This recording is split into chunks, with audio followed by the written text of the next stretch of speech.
Assalamualaikum warahmatullahi wabarakatuh.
Memenuhi panggilan azan, laksanakan satu sholat Jumat berjamaah sebagaimana yang telah dicontohkan oleh baginda Rasulullah SAW dan para sahabat radhiyallahu anhum ajma'in.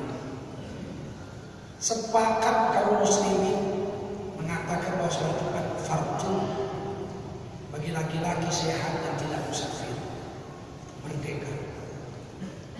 Hanya golongan Syiah yang sesat saja yang tidak mewajibkan sholat Jumat. Mereka mengatakan Jumat tidak wajib sholat Jumat sampai imamnya yang dijemput sumur, kejemput lubang, Hasan Asy'ari pulang lagi ke dunia setelah sekian ribu tahun hilang. Dalam usia 8 tahun nanti akan muncul lagi dalam usia 8 tahun. Barulah sholat Jumat wajib bagi orang-orang Syiah. Sehingga tidak usah heran di Teheran yang jumlah penduduknya itu lebih 10 juta orang. Hanya ada satu tempat sholat Jumat di Universitas Teheran. Tempat lain tidak ada yang dibuat oleh orang Syiah. Dan itu pun hukumnya sunat saja, yang mau datang tidak usah. Dan imamnya berada di dalam lubang, dibuatkan lubang di dalam tanah, sholat di dalam lubang. Ini aliran yang sesat karena menyalahi kesepakatan kaum muslim. Bersyukurlah kita bisa datang kemari sholat Jumat, dipilih Allah. Karena masih banyak jutaan orang di luar sana yang mengaku Islam, Ahlussunnah wal Jamaah, tapi tidak sholat Jumat. Bagaimana dia mau sholat 5 waktu sholat Jumat saja dia tidak sholat? Menjadi tugas kita lah mengajak mereka untuk datang sholat Jumat. Jangan biarkan mereka tidak sholat. Kita akan ditanya oleh Allah SWT kalau nanti hari kiamat datang. Kenapa sahabat bertahun-tahun menjadi temanmu, kau biarkan tidak sholat? Bukankah kau tahu orang yang meninggalkan sholat disediakan neraka khusus untuk lain? Orang yang tidak mau sholat disebut di situ orang yang masuk dalam neraka syafar. Neraka syafar adalah untuk orang-orang yang tidak mau sholat. Bagaimana kamu membiarkan orang yang menjadi saudaramu tidak sholat bertahun-tahun? Kita ini dipersaudarakan. Allah innamal mu'minuna ikhwah. Sesungguhnya orang beriman itu bersaudara. Yang mempersaudarakan ya Allah. Masa kita biarkan saudara kita bertahun-tahun tidak sholat sedang menuju ke dalam neraka jahanam? Yang paling sial adalah manusia yang membiarkan anaknya tidak sholat.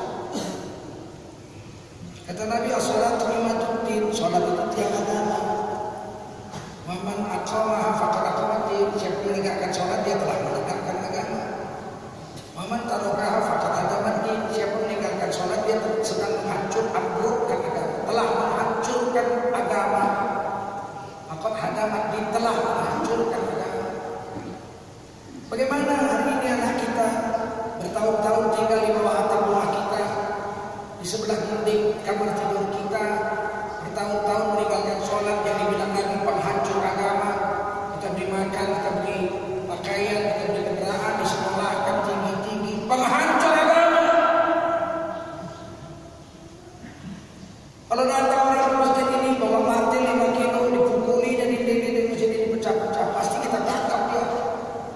Penghancur agama, ini penghancur masjid. Kita bawa kantor polisi, kata polisi kenapa dia menghancurkan masjid, tangkap. Anak kita tahu-tahu tidak sholat, penghancur agama, tangkap, bawa ke masjid. Lurah tidak sholat, tangkap, bawa ke masjid. Camat tidak sholat, tangkap, bawa ke masjid. Dia digaji pakai duit kita, tapi dia sedang menghancurkan agama. Siang malam dia menghancurkan agama, tangkap. Bupati tidak sholat, tangkap, bawa ke masjid. Hari ini kita meninggalkan apa yang dibilang Nabi, penghancur agama. Kita kabari, kita beri makan, kasih kerjaan. Nah, saudara-saudara yang mulia, dosa paling besar adalah musyrik, mensekutukan syirik. Dosa kedua yang paling besar adalah durhaka kepada orang tua. Termasuk anak durhaka adalah orang yang menyia-nyiakan ibu bapak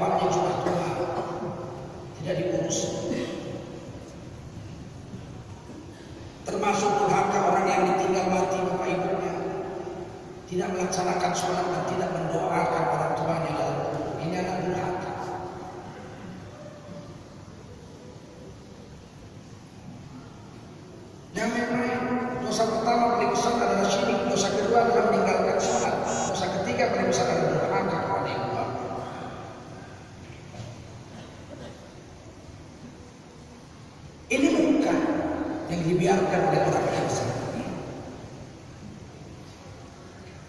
Imam Ghazali mengatakan dosa besar itu ada 3 jenis. Al-kabair ada 3 jenis. Yang pertama adalah fahsya. Apakah fahsya? Fahsya adalah dosa besar yang merugikan diri sendiri. Berzina fahsya. Wala taqrabuz zina innahu kana fahisha. Jangan kau dekati zina, zina itu fahsya. Dosa besar yang merugikan diri sendiri. Wasa asabila sejelek-jeleknya. Zina suka sama suka pada iya, yang rugi diri sendiri betul, makanya dia bilang fahsya. Bunuh diri, yang rugi diri sendiri mati diri sendiri. Tapi itu dosa besar fahsya. Hisap narkoba, duit sendiri, mulutnya yang mengisapnya di dalam kamar tidurnya yang mati dia sendiri. Iya, itu fahsya. Tidak bisa dibiarkan, itu perbuatan fahsya. Mungkar, apakah mungkar? Kata Imam Ghazali, mungkar yang merugikan orang, dosa besar yang merugikan. Bunuh diri fahsya, membunuh orang mungkar. Berzina suka sama suka fahsya. Memperkosa orang mungkar. Menghisap narkoba fahsya. Memproduksi narkoba, membuat narkoba, menjual narkoba mungkar. Hari ini hukum kita undang-undang hukum pidana kita KUHP, kita undang-undang hukum pidana kita warisan tanah. Ya kadang-kadang cocok dengan Islam, kadang-kadang nggak cocok. Yang nggak cocok adalah zina. Zina diletakkan di delik aduan. Kalau ada 2 orang kumpul kebun, si A dan si B 2 tahun, orang kampung tahu semua, mereka mengaku, nggak bisa ditangkap oleh polisi, karena tidak ada yang dirugikan yang mengaku. Kalau orang kampung ngadu nggak bisa, karena legal standingnya nggak bisa. Harus salah satu dari pasangan itu atau suami istri dari pasangan yang kumpul itu ngadu baru bisa. Nah kalau mereka kumpul kebun nggak ada yang ngadu antara suami istri yang kumpul kebun itu, ya nggak bisa ditangkap. Kalau salah satu kemudian menikah dengan orang lain yang dirugikan ngadu nggak bisa ditangkap, namanya delik aduan. Oleh Ormas Islam dan Majelis Ulama Indonesia, ketika Yusril Iza Mahendra jadi Menteri Hukum dan HAM, diajukan dalam undang-undang untuk mengubah pasal berzina itu jadi delik umum. Siapa saja yang melakukan perzinahan tidak usah ada yang ngadu, ditangkap kalau ada bukti langsung dipenjara 2 tahun dengan denda 100 juta. Pemerintah setuju. Yusril Iza Mahendra mengajukannya ke DPR, tapi DPR sudah 2 kali tukar DPR 10 tahun menolak rancangan revisi Kitab Undang-Undang Hukum Pidana itu. Kita tidak tahu kenapa ditolak, apakah DPR banyak kejinan di sana.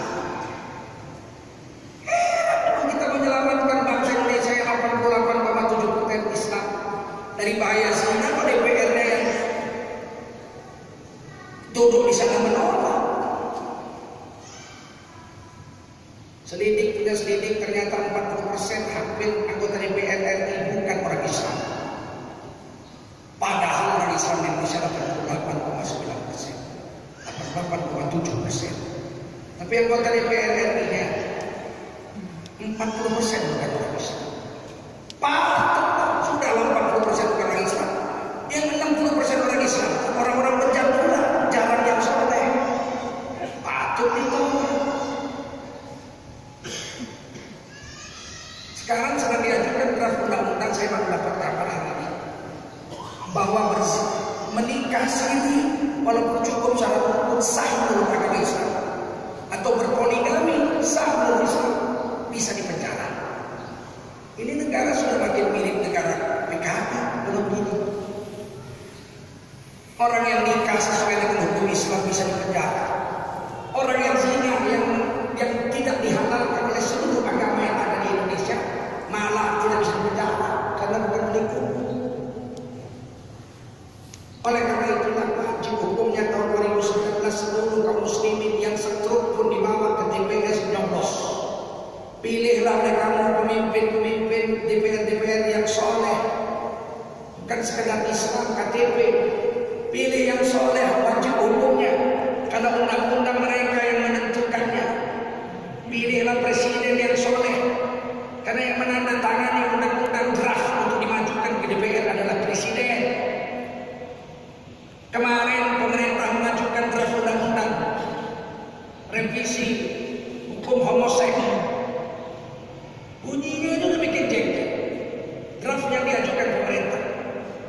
apabila melakukan hubungan seks dengan sesama jenis dengan anak di bawah umur dapat dipenjara, dapat dipidana. Itu artinya kalau berhubungan seksual orang homoseks dengan homoseks ini dengan orang yang sudah berusia 21 tahun tidak dapat dipenjara. Bikin draftnya dulu, bikin jengkel orang ribut. Kalau itu tembus jadi undang-undang, maka orang akan melakukan hubungan seksual di depan mata kita. Sesama umurnya 21 tahun ke atas tidak bisa ditangkap menurut undang-undang negara Republik Indonesia. Jangan lagi bilang tidak perlu memilih pemimpin, tidak perlu memilih DPR, lebih baik golput. Ini bisikan setan untuk melemahkan orang Islam yang tinggal di Indonesia. Kemungkaran, dosa besar yang merugikan orang. Membuat undang-undang yang membolehkan lesbian, homoseks, berzina itu undang-undang yang mungkar karena merugikan orang beragama di Indonesia. Kalau dia melakukan hubungan seksual mau sama mau, sembunyi di kamarnya, itu fahsya. Tapi membuat undang-undang itu mungkar. Kalau berbuat dosa itu ditolerir dengan undang-undang. Yang ketiga dosa besar itu bakhil. Al-bakhil.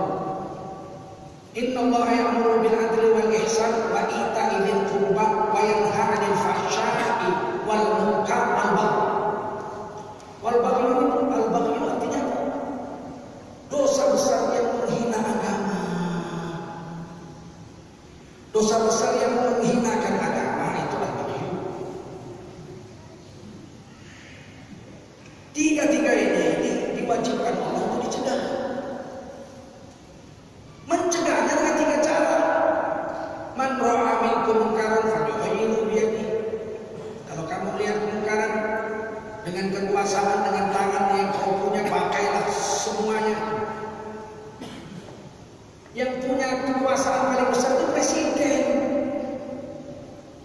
Kalau presidennya tidak soleh, bagaimana dia mau mencegah kemungkaran? Dia sendiri mungkar.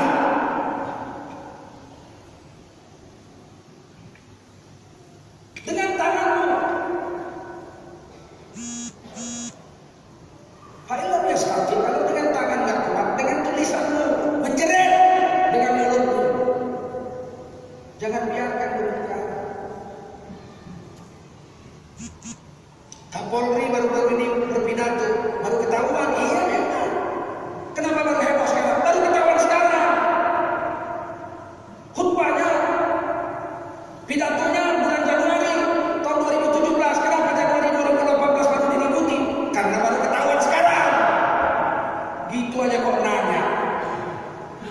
Kalau dari dulu udah ketahuan pidatonya, dari dulu juga orang sudah ribut. Terang-terangan mengatakan pendiri negara hanya Muhammadiyah, yang lain nomor sekian.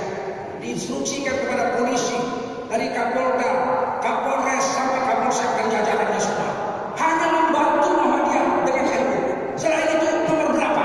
Itu kan kata-katanya jelas diskriminasi. Mengatakan ormas yang ini setia pada Pancasila, Muhammadiyah, yang lain itu malah merontokkan agama. Sebut organisasi massa apa di Indonesia yang merontokkan agama? Sebut supaya tidak jadi fitnah.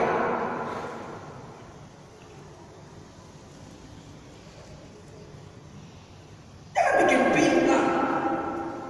Ada lebih 60 organisasi massa Islam di Indonesia. Sekitar 20 berdiri sebelum Indonesia merdeka. Sebut siapa organisasinya?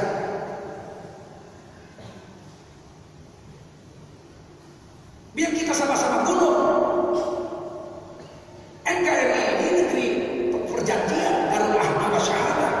Kita sepakat berdiri di atas negara Indonesia dengan NKRI. Nama negaranya Pancasila, falsafah negaranya, Undang-Undang Dasar 45, dasar negaranya. Kita sepakat itu. Melanggar kesepakatan hukumnya haram. Ya ayyuhalladzina amanu aufu bil uqud. Orang beriman wajib kamu menepati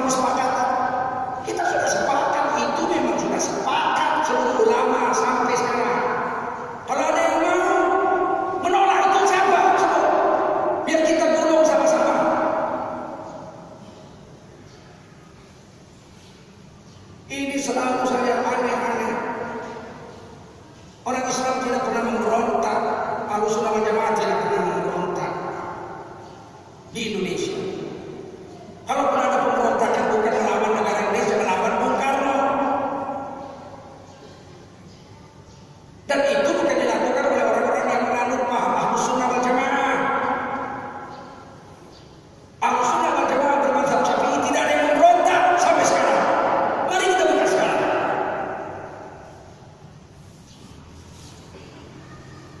Kita sedih kalau diginikan.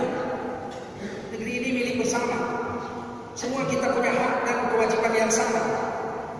Kenapa dibeda-bedakan antara Muhammadiyah NU dengan 60 ormas yang lain? Katanya ini video dipotong. Ya tunjukkan yang penuh. Bukan videonya yang penuh. Kita putar di seluruh televisi Republik Indonesia yang ada. 24 menit pidato penuh. Biar kalian jadi fitnah. Kan kita mau tabayun, mau menjelaskan sejelas-jelasnya. Putar 24 menit itu biar sama-sama kita lihat. Tanggung jawab memelihara negara ini bukan tanggung jawab polisi saja. Ada banyak perkara yang tidak bisa diselesaikan oleh polisi, diselesaikan oleh ulama. Ketika ada pembakaran gereja di Singkil Aceh, ulama yang turun. Ketika orang Islam dibunuh di Poso, ulama yang mendinginkan. Ketika orang Islam lepas sholat Idul, sholat Aid di Ambon dibunuh di tahun 1999, yang mendinginkan ulama. Polisi nggak bisa, tentara nggak bisa, orang sudah dendam dibunuh. Ketika Tolikara masjid dibakar, yang mendinginkan ulama. Coba kalau ulamanya ngomong masjid kita dibakar Tolikara, bakar seluruh gereja se-Indonesia, mau apa jadinya negara ini? Kan tidak pernah ulama membuat seperti itu. Karena ulama tahu betul menjaga NKRI ini kewajiban bersama antara seluruh warga negara Indonesia tanpa membeda-bedakan agama, suku, jabatan, pangkat, kedudukan, tidak, semua sama. Kalau negara ini hancur, kita semua menanggung dosanya dan kita menanggungkan akibatnya untuk anak cucu kita.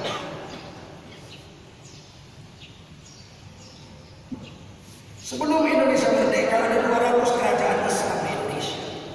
Dari Aceh sampai Raja Ampat Papua, 200 kerajaan Islam. Di Sumatera Timur saja 12 tempat saya tinggal.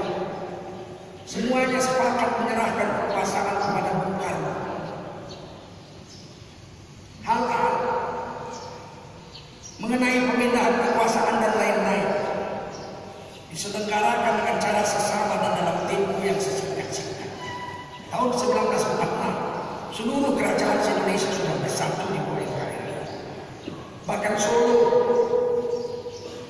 Jogja yang mempunyai kekuatan hebat, semuanya sepakat untuk menyerahkan kekuasaan kepada Bung Karno dan Hatta dan bergabung dalam NKRI. Tidak usah dilakukan untuk urusan itu. Saudara-saudara yang mulia, seandainya yang berjuang waktu itu hanya NU dan Muhammadiyah, di Jawa Timur NU, di Yogyakarta Muhammadiyah, sudah dapat dipastikan Indonesia tidak merdeka. Sebab kami di Aceh ada persatuan seluruh ulama Aceh pusat, berdiri tahun 1939, tidak ada satupun orang Muhammadiyah dan NU di Aceh saat itu. Seluruh ulama Aceh menulis risalah jihad, hikayat perang sambil dibacakan agar seluruh Aceh bergolak melawan penjajahan. Dan ketika merdeka, masyarakat Aceh mengumpulkan emas sedikit demi sedikit untuk membeli pesawat terbang pertama untuk dipakai Presiden Republik Indonesia Bung Karno. Negara masih bangkrut, belum ada duit. Ulama Aceh memerintahkan kumpul emas. Kita adalah orang yang paling menderita sedikit dalam penjajahan. Sebab kita kalah perang lawan Belanda 1905, 1945 kita sudah merdeka. Orang Aceh hanya merasakan pahitnya dijajah 40 tahun. Sementara kawan-kawan kita di Jawa sudah 250 tahun, 300 tahun dijajah. Maka mereka sudah menderita, tidak ada duit. Kita orang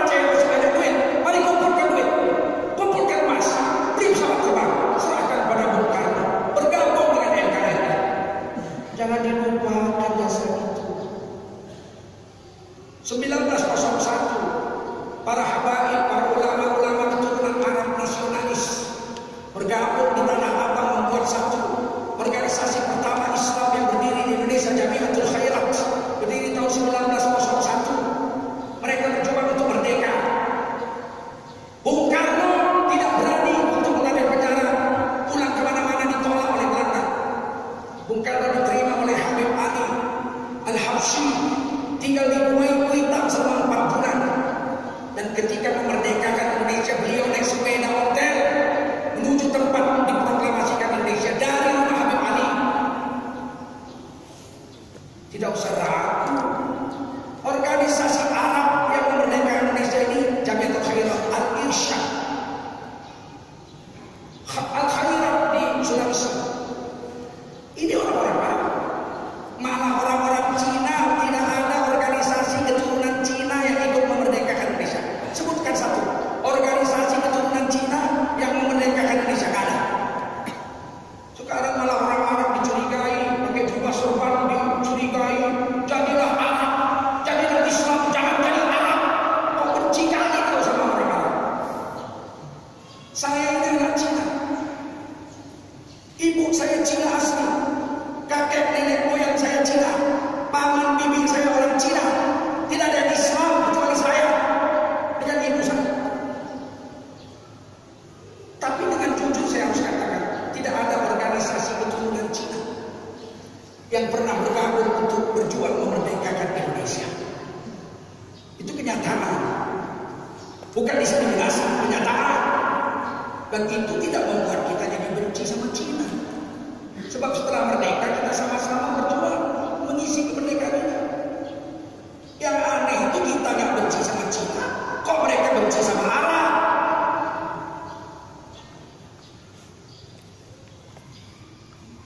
Sudahi bertikaian. Jadilah pejabat yang arif, bijaksana. Anda bukan milik pribadi Anda lagi. Ketika Anda jadi pejabat digaji oleh negara, Anda sudah menjadi milik nasional. Anda bukan milik istri dan keluarga Anda lagi. Anda menjadi milik aset seluruh bangsa Indonesia. Dan makan Anda, minum Anda, tidur Anda, rumah Anda, semuanya ditanggung oleh rakyat Indonesia. Dibayar gajinya dengan uang pajak rakyat Indonesia. Yang 88,7% adalah orang Islam. Yang punya 60 lebih organisasi masa Islam di Indonesia. Ini ke depan kita harus baik-baik. Jangan menimbulkan riak gelombang. Jangan disangka kalau ulama bicara begini karena benci. Tidak. Jangan disangka kalau ada tokoh agama bicara mengkritik negara karena mau meruntuhkan negara, merontokkan negara. Bukan. Justru kita mau negara ini menjadi NKRI yang abadi, yang baldatun thayyibatun wa rabbun ghafur, di bawah ridha Allah. Buat apa negara Indonesia merdeka kalau lesbian, homoseks, berzina, minuman keras legal di mana-mana? Kalau itu tujuan Indonesia, gak akan mau ulama dulu memerdekakan Indonesia. Buat apa merdeka kalau anak kita jadi berzina, pemabuk, pencuri, pemadam? Dibiarkan. Dulu kita mau merdeka karena janji Indonesia ini menjadi negara kesatuan Republik Indonesia. Pasal 29 ayat 1. Negara Indonesia negara yang berdasarkan ketuhanan yang Maha Esa. Tidak boleh orang PKI komunis ada di sini. Dilarang oleh TAP MPRS nomor 25 tahun 1966 yang ditandatangani oleh Jenderal Nasution. Dan pasal 29 ayat 2 negara menjamin tiap-tiap warga negara untuk memeluk agama garis miring kepercayaan dan menjalankan agama garis miring kepercayaannya masing-masing. Negara menjamin memeluk dan menjalankan agama.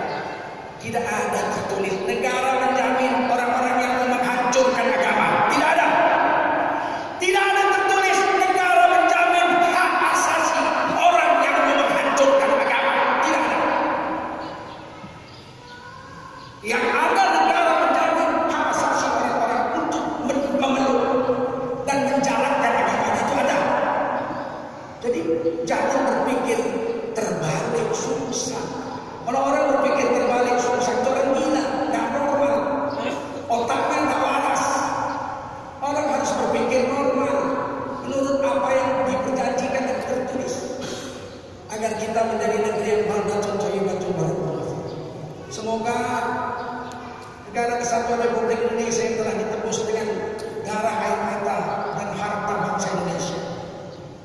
Merdeka bukan diberi, tapi merdeka direbut dengan perang darah air mata. Yang pasti 88% lebih mereka adalah kaum muslimin. 99% adalah orang pribumi. Hanya 1% orang-orang asing yang kebetulan pernah tinggal di Indonesia. Yang sekarang semuanya disebut WNI, warga negara Indonesia. Yang semuanya berkewajiban menjaga NKRI sampai hari kiamat. Menjadi negeri yang adil makmur, berketuhanan yang Maha Esa, berkemanusiaan yang adil dan beradab, yang memiliki persatuan tidak berpecah belah, yang memiliki musyawarah mufakat, yang paling terakhir berkeadilan sosial bagi seluruh rakyat Indonesia. Bukan dipilih-pilih mana yang bisa diambil, mana yang bisa dibuang, tidak bisa. Yang jelek kita perbaiki, yang salah kita luruskan, yang betul kita pupuk, sehingga NKRI tetap jaya sampai hari kiamat. Percayalah, apa yang kita buat akan ditanya oleh Allah di hari kiamat. Kullukum ra'in wa kullukum mas'ulun 'an ra'iyatihi. Setiap kamu pemimpin dan kamu akan ditanya tentang apa yang kamu pimpin. Dirimu sendiri, anak istrimu, keluargamu, orang kampung, orang senegara. A'udzubillahi minasyaitonir rajim. Bismillahirrahmanirrahim. Wa'adallahu alladziina aamanu wa 'amilus shalihati lahum maghfiratun wa ajrun 'azim. Telah berjanji Allah SWT kepada orang beriman lagi beramal saleh bahwa mereka akan memperoleh keampunan atas dosa mereka dan memperoleh pahala yang besar. Barakallahu li wa lakum fil Qur'anil 'azim wa nafa'ani wa iyyakum bima fihi minal ayati wal dzikril hakim. Wa taqabbal minni wa minkum tilawatahu innahu huwas samiul 'alim. Fastaghfiruhu innahu huwal ghafurur rahim.